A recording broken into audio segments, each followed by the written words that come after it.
Do ano, tudo bem com vocês? Então, hoje, segunda-feira, nós vamos ter um vídeo diferente. É sobre português, só que hoje é uma revisão.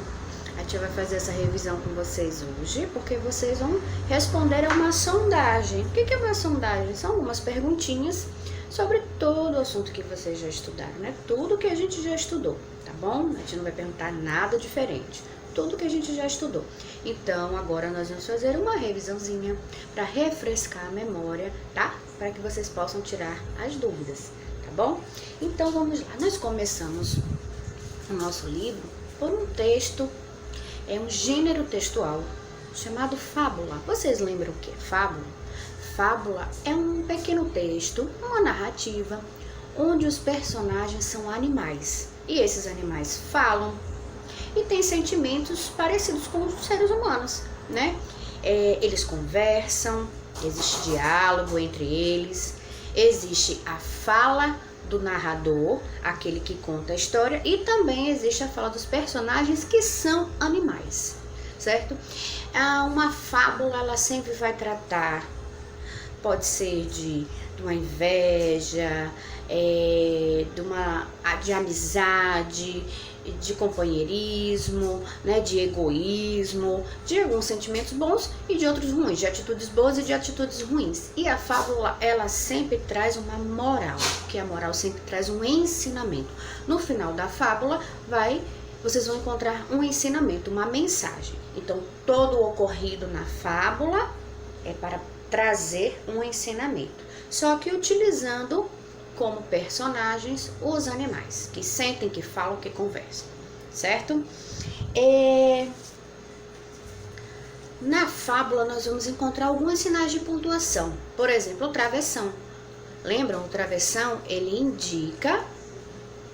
introduz a fala do personagem, né? E quando aparece o travessão, está mostrando que quem está falando ali é o personagem, certo? Nós vamos encontrar 2 pontos, que ele vai seguir por uma enumeração ou por uma citação. Nós vamos encontrar reticências, que vai dar uma ideia de uma pausa, onde pode ficar no ar alguma coisa a não ser concluído, fazer um mistério, né? Deixar um suspense no ar. Nós vamos encontrar o ponto final, a exclamação, que ela indica surpresa, espanto, alegria, uma ordem, né? Nós vamos encontrar também a interrogação, utilizada onde? Nas perguntas, nos questionamentos, quando você quer tirar uma dúvida, certo? Então, nós falamos do travessão, que introduz a fala do personagem, que vai dar início à fala do personagem. Nós falamos das reticências, que vai dar uma ideia de aquilo ali pode continuar, ou então algo que ficou parando no ar, são as reticências. Nós temos também os 2 pontos, que vai introduzir uma enumeração ou uma citação, certo? Tem a vírgula, né? Que aí nós encontramos em todos os textos, que é uma pequena pausa. E todos esses sinais de pontuação são muito importantes, porque eles ajudam a organizar um texto. Já pensou? Um texto, seja ele uma fábula, um diário, sem os sinais de pontuação, ficaria muito difícil a gente ler e compreender o que quer dizer aquele texto, não é verdade? Aquela mensagem, certo? Então vamos lá. Falamos sobre a fábula, né? Quem são os personagens, né? Qual é a lição que traz a fábula, do que se trata as fábulas. Falamos também dos sinais de pontuação que nós podemos encontrar nas fábulas e também em outros gêneros textuais, em outros textos, né? Muito importante, que nós estudamos também. A fábula, ela pode ser escrita, nós podemos encontrar ela em prosa ou em verso. Uma fábula em prosa. O que é uma fábula em prosa?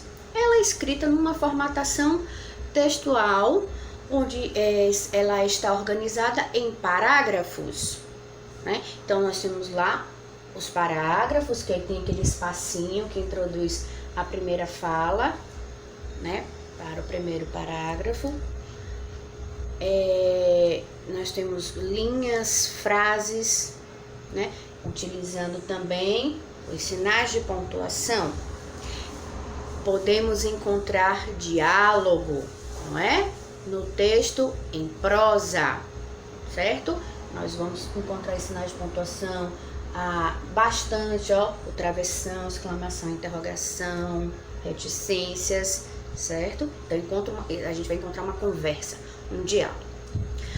No texto, na fábula, em verso, é uma estrutura de um poema, de uma poesia, onde nós vamos ter as estrofes, os versos e também nós vamos encontrar sinais de pontuação, porque dentro de uma fábula em verso, nós podemos encontrar também um diálogo, um pequeno diálogo, tá? Então, não confundam.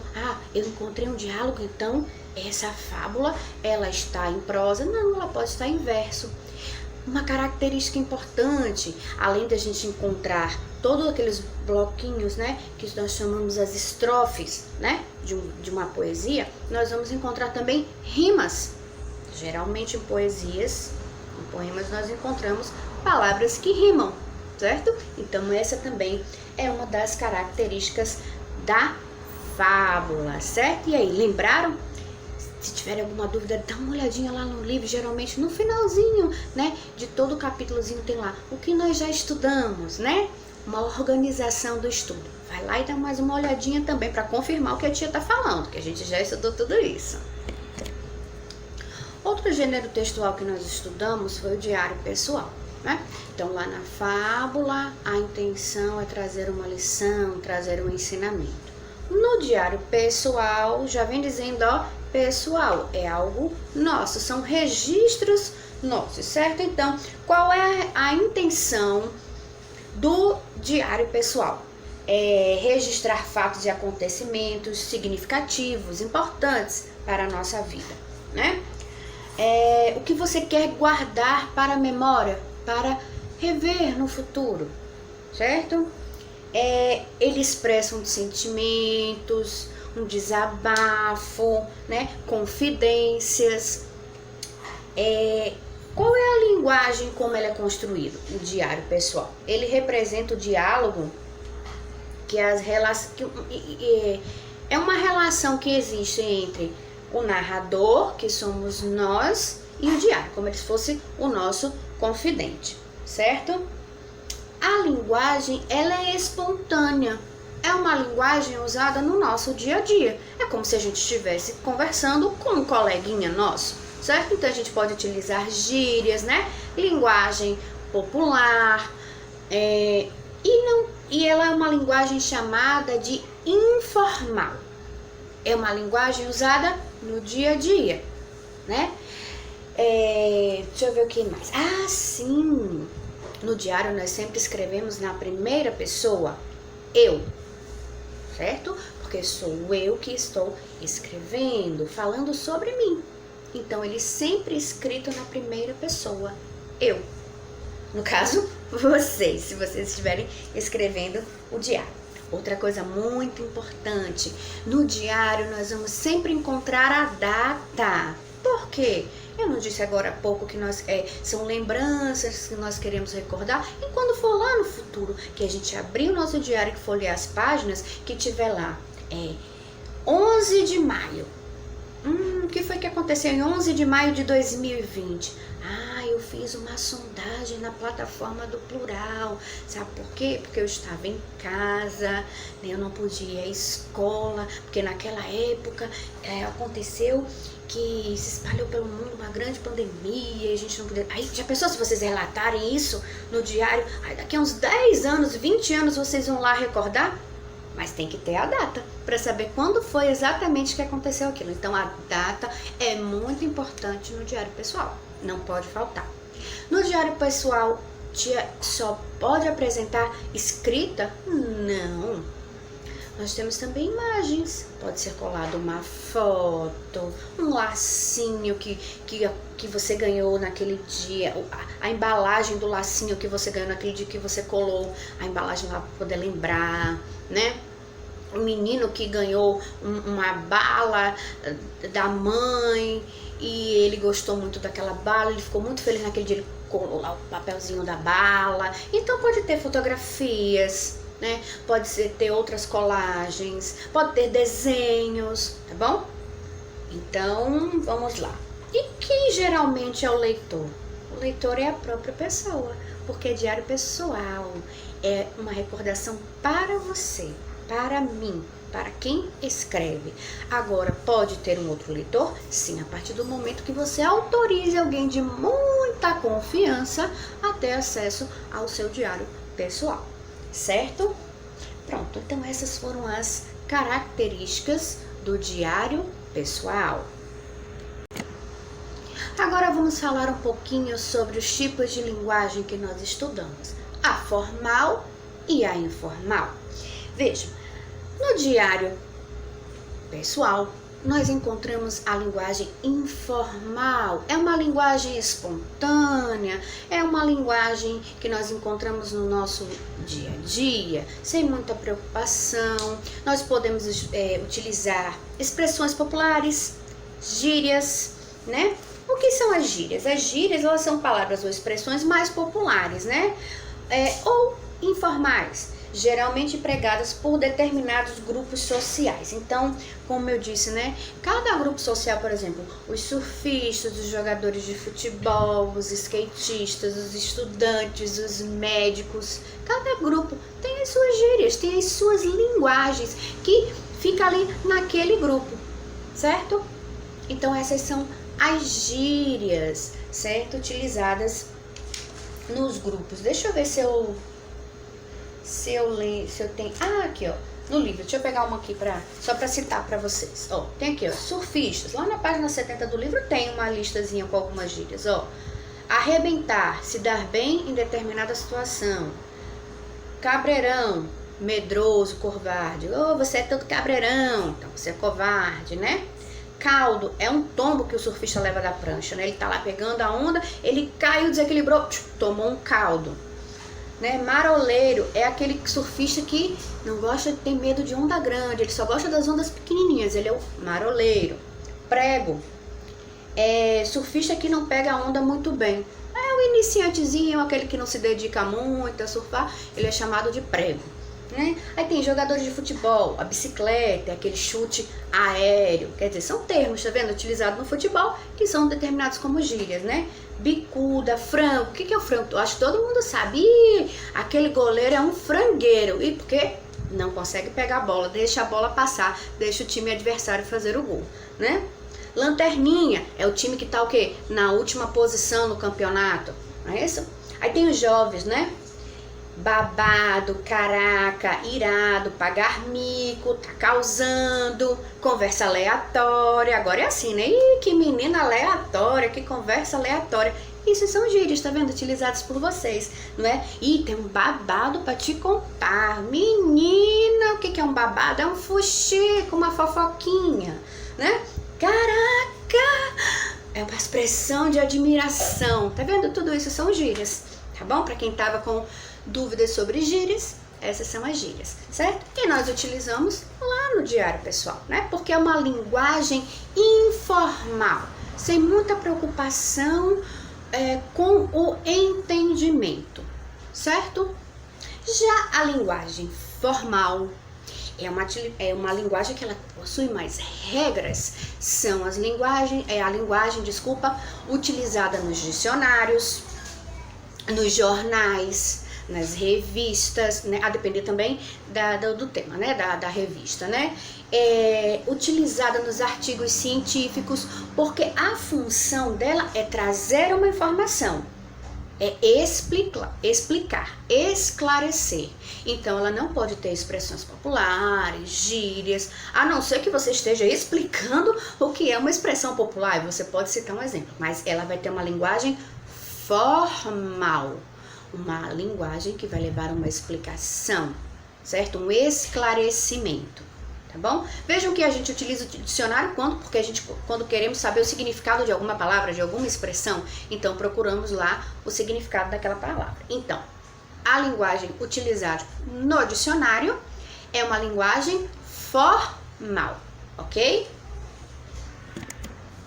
Então vamos fazer um comparativo entre linguagem informal e linguagem formal. A linguagem informal, como eu disse, é do dia a dia, ela é mais espontânea, né? Nós utilizamos, é mais descontraída, nós utilizamos no nosso dia a dia. Eu aqui, por exemplo, estou usando uma linguagem espontânea, informal, mas em alguns momentos eu utilizo a linguagem formal. Alguns termos, algumas palavras que eu utilizo fazem parte da linguagem formal, certo? Porque eu estou explicando, esclarecendo para vocês. Então, eu preciso utilizar uma linguagem formal. Por vezes, quando vou dar exemplos, utilizo a informal, que é espontânea. Na linguagem informal, nós utilizamos expressões populares e gírias, ok? Já falei. A linguagem encontrada no dicionário, ela é uma linguagem informal. Vejam que é diferente. O tempo todo a gente fala a linguagem do dicionário? Não, certo? E a informal, ela é utilizada no dia a dia, sem tanta preocupação. Bom, eu acho que ficou claro, né? Falei bastante, voltei um pouquinho, né? Para deixar bem claro a diferença de informal. Lembrem assim, ó, informal, espontâneo e formal, certo? Uma coisa mais séria, é formal. Tá legal? Vamos lá.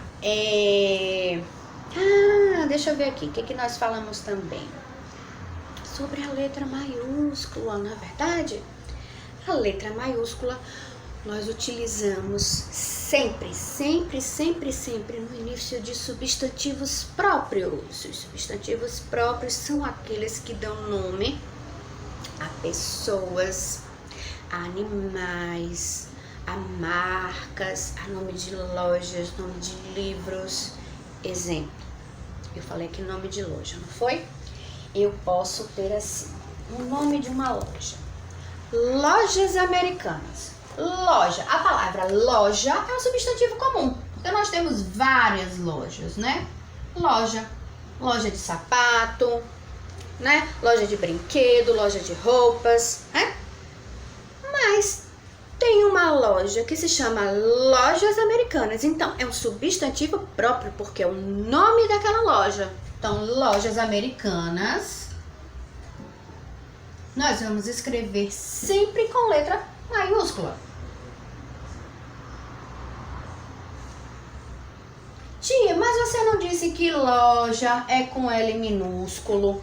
Por que você escreveu aqui lojas com letra maiúscula? Porque o nome da loja é Lojas Americanas, não é só Americanas, certo?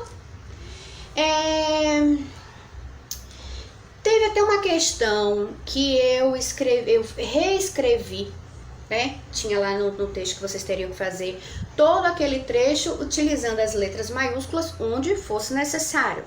Tinham lá golfinhos da Antártida. Golfinhos a gente não escreve com letra maiúscula. Golfinho é um animal. Agora, se aquele golfinho tiver um nome, por exemplo, Flipper, que até tem um filme, né? Que tem um golfinho chamado Flipper. Flipper, que é o nome do golfinho, sim, seria escrito com letra maiúscula, mas só golfinho ou golfinhos, não. É o nome de um animal, como cachorro, gato, papagaio, cobra, gavião, certo? Então, não. Agora, Antártida, sim, porque é referente a um continente, a uma parte do continente, tá certo? É como nome de países, nome de cidades, sim. Aí, Antártida foi escrito com letra maiúscula, mas golfinhos, não, correto? Por exemplo, o nome de um cachorro. Por exemplo, eu tenho uma cachorrinha. Cachorrinha, ela é grande.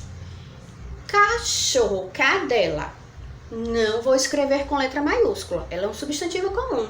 Mas o nome dela é Neve. Então, Neve, que é o nome dela, porque é o nome da minha cachorra, será escrito com letra maiúscula, porque é um substantivo próprio, certo?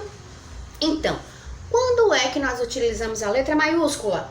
Quando vamos falar sobre substantivo próprio, nome de pessoas, lugares, cidades, nome de marcas, né? Por exemplo, tênis. Tênis, não, tênis, qualquer tênis. Agora tem um tênis que a marca é Nike. Nike será escrito com letra maiúscula. correto? Nós utilizamos a letra maiúscula no início da frase. Então, assim, eu vou à escola. Ó, aí começou o meu texto, né? Eu vou a... Esse eu está escrito com letra maiúscula porque é início de frase. Vamos lá. Aí eu fui escrever e terminei minha frase. Ponto. Aí depois do ponto final, mas ele vai continuar, porque às vezes se chama dentro do texto ponto continuativo, né? Mas antes eu vou passar na farmácia. Então, mas, ó, eu vou utilizar a letra maiúscula. Mas antes, e aí eu continuo meu texto. Então, após o ponto, eu também vou utilizar letra maiúscula, certo? A letra maiúscula, ela é obrigatória nos substantivos próprios, como o nome de... E também teve um textinho lá, um trechinho do Diário de um Banana, que tinha uma expressão que ele queria dar destaque. Muitas vezes nós encontramos sim no texto, né? Palavras todas escritas com letra maiúscula ou só a primeira maiúscula e com aspas, porque é para dar destaque a alguma expressão que tem no texto. Então, nós podemos também utilizar a letra maiúscula nesses casos, correto? Bom, será que vocês entenderam isso do substantivo próprio que a tia já explicou? Acho que sim, né? Agora deu para esclarecer, não foi? E clarear mais a cabecinha, refrescar a memória. Então, vamos lá. Eu fiz aqui uma tabelinha só pra gente reforçar, tá? Para que não fique dúvidas. Então, nós temos aqui, ó, substantivo comum e substantivo próprio. Vamos preencher aqui, ó. Cachorro. Cachorro é substantivo comum, é qualquer cachorro. Agora, substantivo próprio. Vamos dar um nome para esse cachorro. O nome do cachorro é substantivo próprio. Então, será escrito com letra maiúscula. Vou botar aqui Rex, nome do cachorro. Rex. Carro. Pode ser a marca, o modelo do carro, o fabricante do carro, né? Eu vou colocar aqui uma marca. Fiat.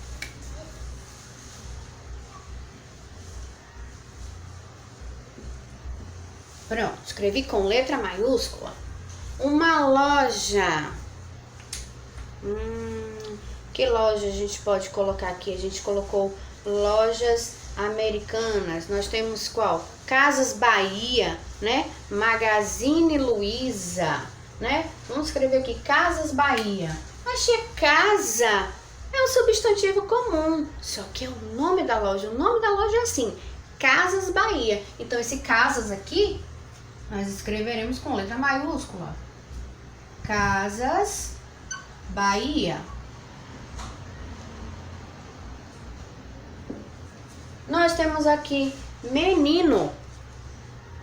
Menino é substantivo comum, mas o nome do menino é substantivo próprio. Joaquim. Joaquim. Pronto, um substantivo próprio. Menina. Menina também é um substantivo comum. Menina. Qualquer menina. Agora, qual menina? Carolina. Nome da menina. Carolina. Esse é um substantivo próprio. Observem, todos estão sendo escritos com letra maiúscula. O nome de um país. País, a palavra país é um substantivo comum, mas o nome do país é um substantivo próprio. Japão. Pronto, Japão. Escrevemos com letra maiúscula, certo? Espero agora que esteja ok, né? Agora vamos lá para a separação silábica e para a classificação das palavras quanto ao número de sílabas, né? Então, para a gente saber qual a classificação da palavra, quanto ao número de sílabas, primeiro a gente tem que fazer a separação silábica, tá bom? Então, vejam aqui. Peguei algumas palavrinhas do diário de Julieta, né? De um conteúdo que nós já estudamos. Todas essas palavrinhas estão lá no diário de Julieta, certo? Gatinho. Vamos separar essa palavra em sílabas? Vamos lá. Vou botar um tracinho, vou botar uma setinha aqui. Gatinho.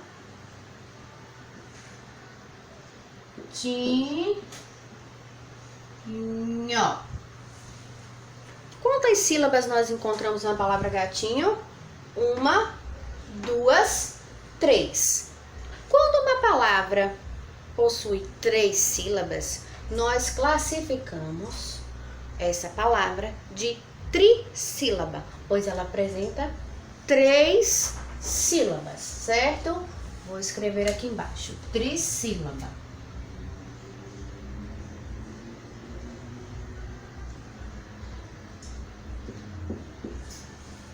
Correto? Lembraram?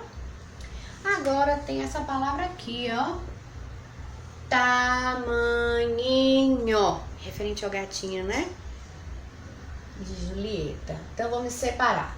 Tamanhinho.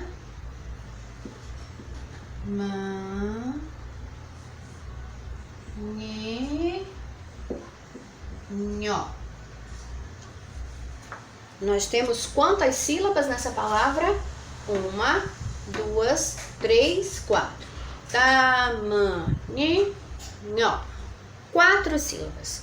Quando nós temos 4 ou mais sílabas, porque tem palavras que, quando nós vamos fazer a separação silábica, ela pode apresentar 5, 6 sílabas. Então, a partir de 4 para mais sílabas, nós classificamos essas palavras como polissílabas. Então, tamanhinho é uma palavra polissílaba.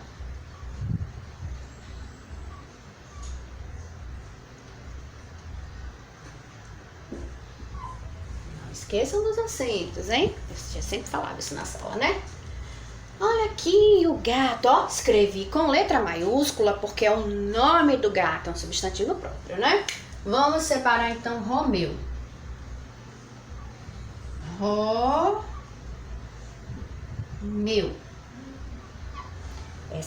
Essa palavra, após a sua separação silábica, apresentou quantas sílabas? 2 sílabas. 1, 2. Então, nós vamos classificar essa palavra como dissílaba. 2 sílabas.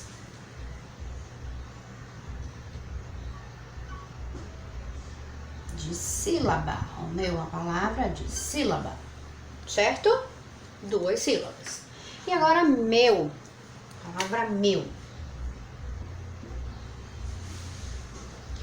Meu não se separa.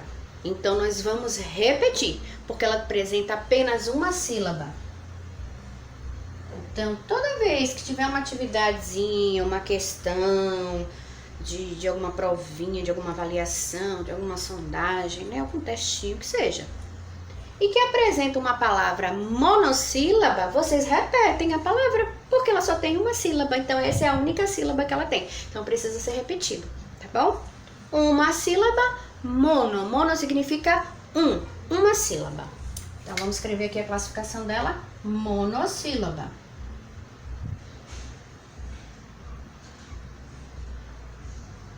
Então, vejam. Nós separamos as palavras em sílaba. Gatinho, tamanhinho, Romeu e meu. E classificamos essas palavras quanto ao número de sílabas. Elas podem ser monossílaba, dissílaba, trissílaba e polissílaba. Certo? Bom, espero que vocês tenham, que essa revisão aqui tenha ajudado a refrescar a memória de vocês. Se alguém ainda tinha alguma duvidazinha, que essa duvidazinha, ó, agora acabou, tá bom? E agora nós encerramos a nossa revisãozinha. E amanhã nós teremos outro vídeo revisão e na próxima semana voltaremos com a nossa programação normal, com nossas aulinhas e nossas correções, tá bom? Beijão pra vocês, aproveitem bastante, façam com calma, prestem atenção, leiam com calma, prestem atenção e respondam bem legal, tá bom? Até amanhã.